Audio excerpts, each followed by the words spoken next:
दङ्गै पर्छ मैले के गरेँ भने सुरुमा हेत्तर खुर्सानी नबिग्ने रहेछ भनेर म आफै पनि बेच्न गएँ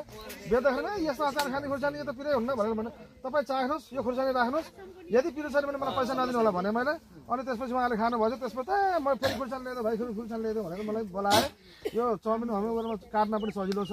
साइज ठुलो छ वेटी पनि छ तपाईको यो किसानलाई बहुत फाइदा दिन्छ एउटा चाखेर हेर्ने भएदेखि म टिपेट दिन्छु होइन यहाँ आएर तपाईँ टेस्ट पनि लिन सक्नुभयो कि यसमा चाहिँ मान्छेले भन्छ नि साइज ठुलो छ पिरो छैन भन्छ नि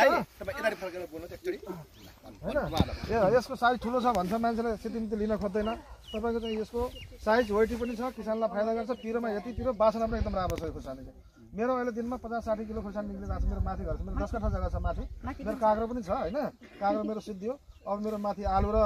खुर्सानी छ 70 किलो निक्लिरहेको छ मैले यहाँ टमाटर लगाएको छु अरू त मेरो यो कोदो सोदो अब खाना पर्यो के कोदो सोदो आलु पनि लगाउनु पर्यो यो सबै मेरै जग्गा मेरो समथिङ यहाँ 22-25 कट्ठा जग्गा छ जग्गा पनि राम्रो हुनुपर्ने रहेछ के हामी यहाँ सिन्चेटमा कमी छौँ मेरो हाम्रो सिन्चेट छैन हामी चाहिँ प्रदेश सरकारबाट 75 लाख रुपियाँ पारेर हामीले चाहिँ यहाँ बोरिङ गाडा छौँ बोरिङ गाडेको त्यो हाम्रो 2.5 इन्चको पानी आएको छ